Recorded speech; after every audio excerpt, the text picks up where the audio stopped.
Good morning, students. I am Kamal Nath and I welcome you in my class of grammar. Students, I know very well that you all are practicing everything, all the topics which is detailed, which is explained you, and that is sent through videos every week related to the topic that we take in online classes. And I am sure that you all must be taking interest, you must be learning everything. And in this series, today, this is the video I am going to explain you about the rest of the pronouns. Students, I know you must have seen my last two videos related to the chapter pronouns. This week you are learning pronouns in grammar. And so, I do remember that I have already explained you some kinds of pronouns. The pronouns I explained you already were personal pronouns, reflexive pronouns, emphatic pronouns, possessive pronouns, demonstrative pronouns, distributive pronouns, indefinite pronouns, and even interrogative pronouns. My dear students, I know you have learned from the book there are 10 kinds of pronouns. Pronouns which are used in place of nouns are called pronouns. We have already discussed.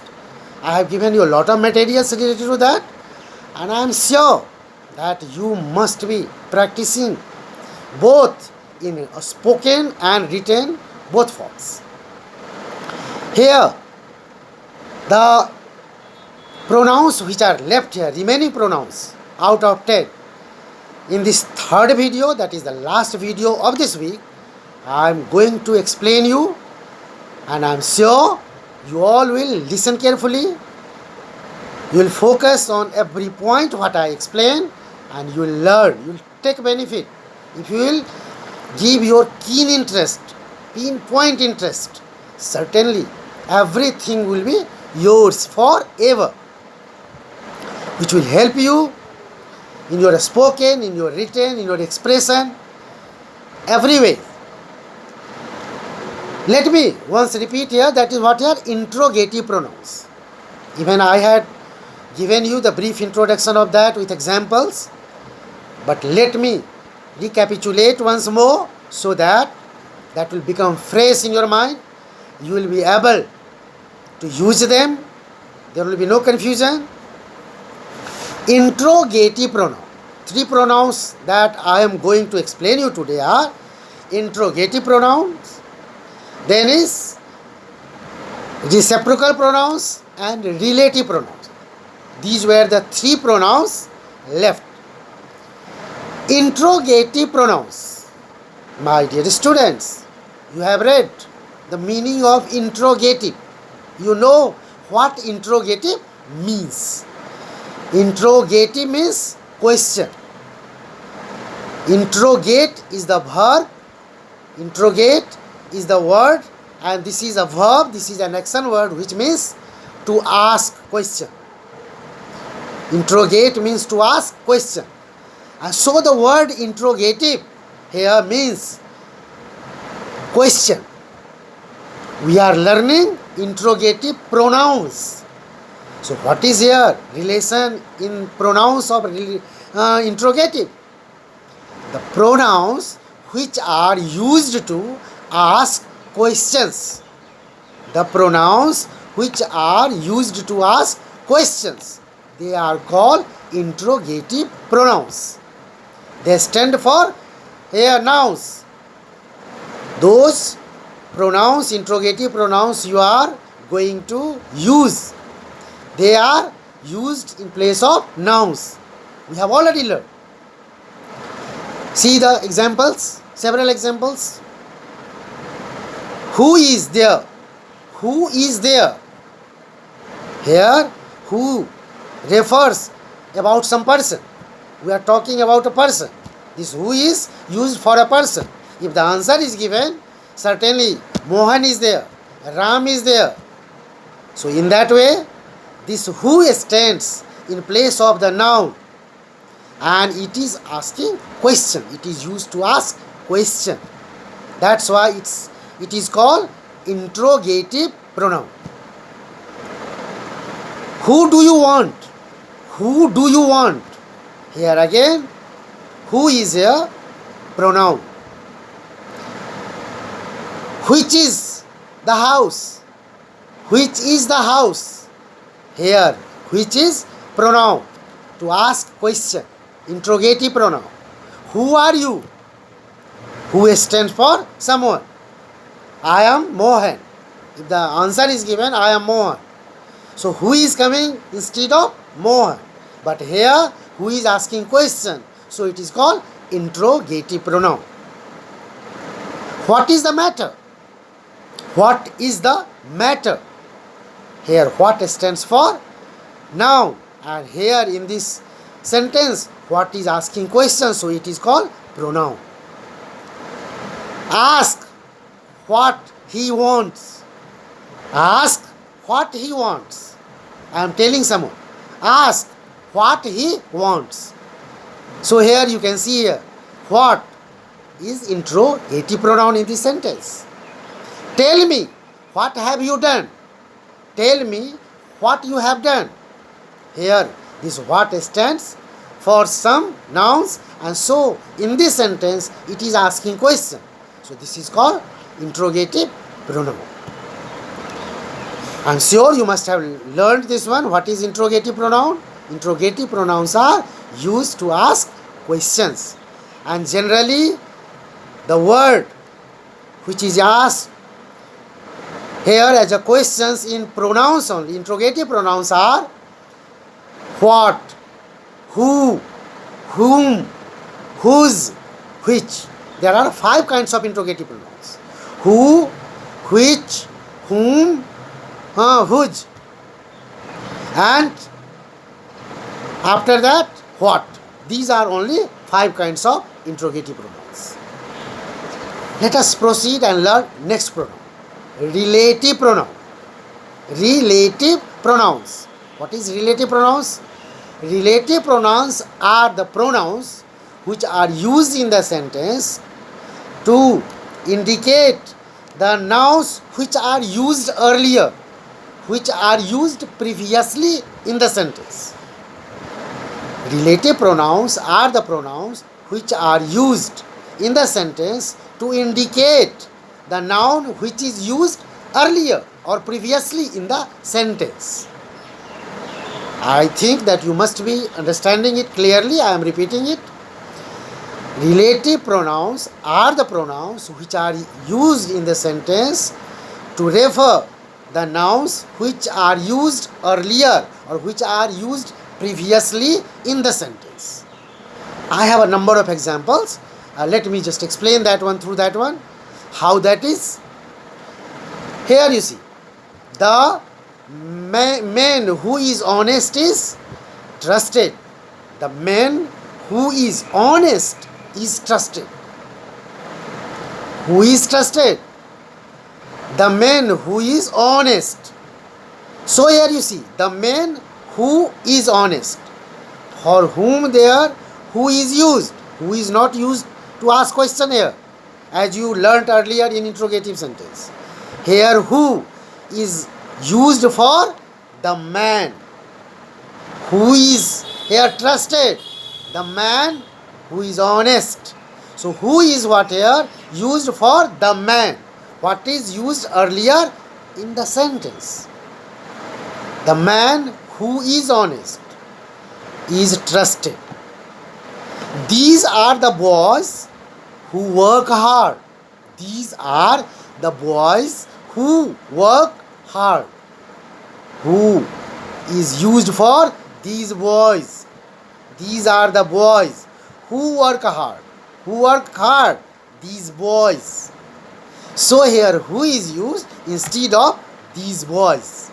which is already mentioned in the sentence previously. And that's why here who is relative pronoun.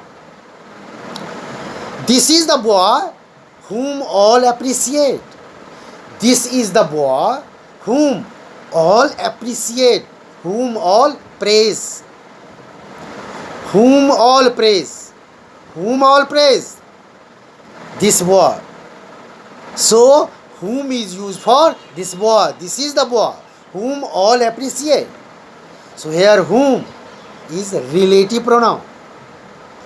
I already told you relative pronouns are the pronouns which are used in the sentence to indicate the nouns which are used previously or earlier in the sentence. Take anything that you like. Take anything that you like. Here is that. That is the pronoun. And for what is used? Anything that you like. You like. You take. You like. That. You can see here very clearly. Take anything that you like. This that is used for anything. Anything you like, you take. So this that is pronoun which is used for anything. He, that is content. Content means satisfied. He, that is content, is rich. He, that is content, is happy. Here, that is used for whom? He, who is content. He, that is content, is happy, or he, that is content, is rich. So here that is used for he, which is already used in the sentence earlier, previously. He, that is content, is happy. So in this way, you can see numerous examples that I have given you. The moment which is lost forever. The moment which is lost forever. The moment you have lost, you cannot get it back. That's lost forever. Has already gone from your life. That part of moment, that time, that period. So what is the meaning of this statement is the moment which is lost forever. Which is here pronoun, and that is used for the moment. The moment which is lost. What is lost? The moment. So this which is used for the noun, that is the moment. The moment. So for that which is used. The moment which is lost forever. So here which is relative pronoun. I am sure, student, you must be learning very well. My brother, who is a doctor, has gone to America. My brother, who is a doctor. Who is a doctor. Who is used for my brother. Who is a doctor. This who is used. This who relative pronoun is used for my brother. My brother, who is a doctor, has gone to America. So who is used for the noun, that is my brother. And that's why here who is relative pronouns. So as I defined you, the relative pronouns are the pronouns which are used in the sentence to refer the nouns, to indicate the nouns which we have already mentioned earlier, in the earlier part of the sentence. The last one in this series is reciprocal pronoun. Reciprocal pronoun is the pronoun which indicate that two or more than two people do the same work. They all are doing the same work. That is here called reciprocal pronouns. Like, see the examples. They help each other all the time. They help each other all the time. They. Here is here two or more than two. Here they indicate two or more than two. There may be 3, 4, 5 and many. So they help each other all the time. Means Among them, one is not who is helping. All of them are helping each other. So what does this here each other indicate? They all do the same work. All of them, each of them in the group do the same work. Which kind of work? Helping. So you see another example. We should trust each other if we are good friends. So in this case, what do we find here? Each other. Each other. That is also just here used for here we should. We also is here for so many. So in this case, we know very well that this each other word here indicate here the same kind of word. We should trust. I don't have to trust. You don't have to trust. But we should trust each other if we are good friends. So here each other.